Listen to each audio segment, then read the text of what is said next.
Ya, Bun. Setiap bangsa punya sejarah, setiap negeri memiliki sumber inspirasi. Saya Bumi Wajurai, itulah semboyan Gumilang.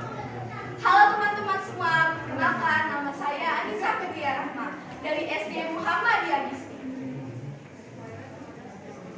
Putri Mentawai, Ratu Semangka.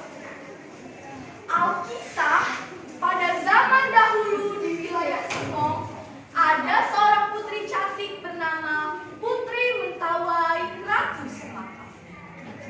Putri Mentawai adalah anak seorang bangsawan di wilayah Semong. Dia bertubuh tinggi dan langsing, berwajah oval, berdagu lancip seperti daun sirih, berambut panjang dan berkulit kuning langsat. Tidak hanya cantik, Putri Mentawai juga memiliki kesaktian dan keterampilan bela diri. Dia belajar bela diri dari kakaknya, salah satu pendekar di kampungnya. Meskipun perempuan, keterampilan dan ketakasan Putri Mentawai tidak kalah dengan pemuda kampung itu. Sang putri selalu berpakaian sopan. Ia senantiasa menutupi dadanya dengan jubah panjang yang bagian tengahnya diikat oleh kerudung sutra. Jubah ini menambah keanggunan sang putri. Negeri Semong, tempat Putri Mentawai lahir dan dibesarkan, adalah desa yang sangat subur. Sawah di negeri Semong selalu menghasilkan panen yang berlimpah. Kebun buahnya menghasilkan panen yang banyak. Buah yang dihasilkan berkualitas dengan baik. Tidak heran jika banyak yang ingin membeli dari petani dan menjualnya kembali ke kota. Masyarakat negeri Semong hidup tentram dan sentosa dari hasil pertanian mereka. Masyarakat negeri Semong selalu mengisikan hasil panen mereka di Balai Perwakin. Balai ini menjadi tempat persediaan yang dapat dimanfaatkan oleh seluruh warga Semong. Jika ada warga yang kekurangan bahan makanan, mereka bisa datang ke Balai Perwakin. Penjaga Balai Perwakin akan memberikan mereka bahan makanan secukupnya. Sebagian hasil panen yang disimpan di Balai Perwakin disiapkan untuk diserahkan ke ibu kota kerajaan.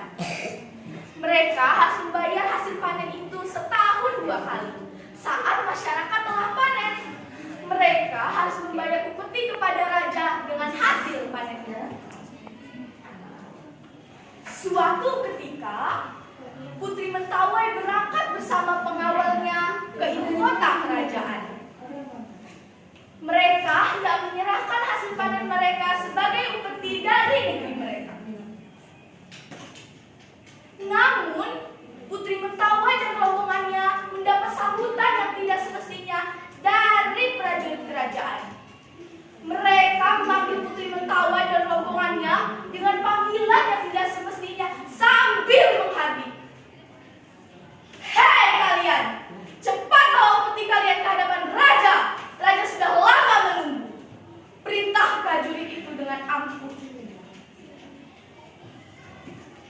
Putri Mentawai tidak terima atas pelakuan itu.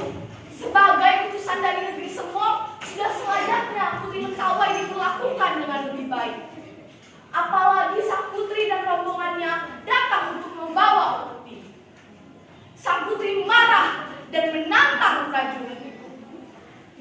Kami datang ke sini membawa hadiah, tetapi kalian tidak menghargai kami sebagai utusan. Dasar prajurit tidak tahu berterima kasih. Mulai saat ini kami warga Semong tidak mau tunduk pada kalian.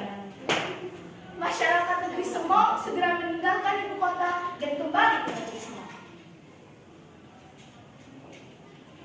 Tantangan sang putri sampai kepada raja. Selang beberapa lama dari kejadian itu, raja mengirimkan pasukan untuk menghukum Putri Mentawai.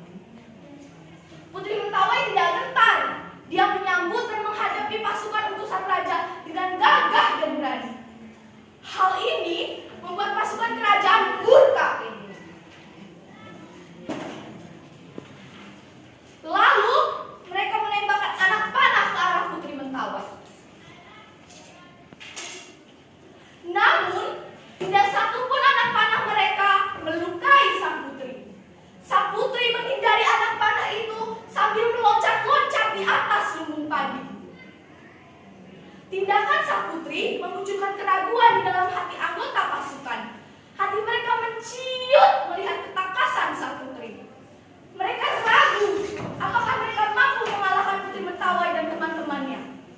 Mereka berpikir bahwa menghadapi seorang perempuan saja mereka kewalahan, apalagi menghadapi sejumlah laki-laki. Kemudian beberapa pemuda negeri Semung keluar.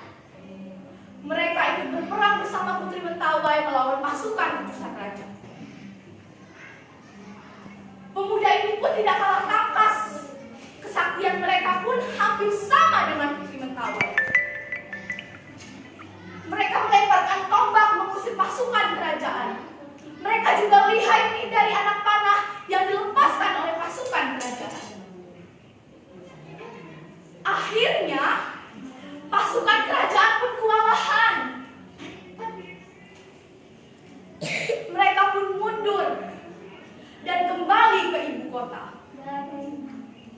Sejak saat itu, masyarakat negeri Semong hidup tentram, aman, dan sentosa. Mereka merdeka, tidak lagi berada di bawah naungan penguasa